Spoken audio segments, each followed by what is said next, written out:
After last weekend's Nevada caucuses, it looks like Senator Bernie Sanders may be the front runner in the 2020 Democratic race for president. Vice President Joe Biden was a distant second, followed by Pete Buttigieg in third and Elizabeth Warren in fourth. South Carolina's primaries on Saturday, then March 3rd is Super Tuesday. Now, as Sanders' campaign gains popularity, there are concerns over whether he's too liberal to defeat President Trump. Joining us to talk more about this is GOP Chairman Matt Mackowiak and Ed Espinoza from Progress, Texas. Ed, is Senator Bernie Sanders too liberal to win the nomination? Well, I think it's a good question. It's a conversation that we're going to have a lot over the next week. Voting starts, Election Day is coming up right around the corner. Look, a lot of the issues that Bernie Sanders talks about are actually popular issues. You're talking about climate change, health care. People are very frustrated with health care in this country. Student loan debt and college affordability.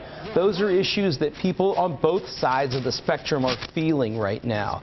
So whether you consider those to be liberal, too liberal, or somewhere in the middle, I think still doesn't change the fact that they're very popular across the spectrum. I think the problem people tend to have with Bernie is they're afraid of his brand, which is socialism. But keep in mind that democratic socialism, much different than what people might equate to something from World War II. But that's a branding hurdle that he's got to be able to push through. Matt Mackowiak, what do you think? Too liberal? Is it a branding problem? Well, I think it's a policy problem as much as it's a branding problem. I mean, Senator Bernie Sanders is proposing shutting down fracking on day one. That would decimate the Texas economy, would decimate the U.S. economy, limit our ability to be energy independent, to be exporting gas through our LNG terminals, which is really good for Texas and Louisiana. I mean, there are so many issues with what Bernie Sanders is proposing. Medicare for all, which would kick 160 million people off their health care, which labor unions hate because they worked hard to negotiate their health care plans. You can go on and on and on. And so, yes, I do think the socialist label is a problem, but it's a problem because of the policies inside it. Ed Espinoza, Bernie Sanders, if he gets the most delegates going into the convention, do you foresee some behind-the-scenes cloakroom stuff to try and make it so he's not the nominee? Well, look, it's early. We've only had 3 states that have happened so far that have had their primaries. Got one more this weekend, and even Super Tuesday only has 10 states. So at that point, you've got maybe a third of the delegates that have been up for grabs, and there's still a lot of campaign left to go. So as to what happens at the convention, we got plenty of time to talk about that. I'm not sure what happens because I'm not even sure who's going to be in the race after Super Tuesday. So I think we can cross that bridge when we get to it. In the meantime, I will say that even though Bernie's in the lead right now, keep in mind that he's in the lead with something like 20 delegates. And you need about 2,000 to be able to get the nomination.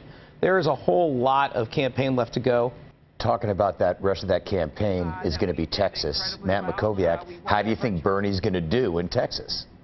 I think he may win the primary in Texas. Bloomberg may win. I think it may be a split decision. You're going to have congressional districts go different ways. Bloomberg has really been the only candidate who's been, statewide on television with saturation level paid media. Sanders is in second, and really no one after that has put significant money on television in Texas yet. And they're really not in a position to do that because so many of these candidates are running low on money and they're focusing on the next state.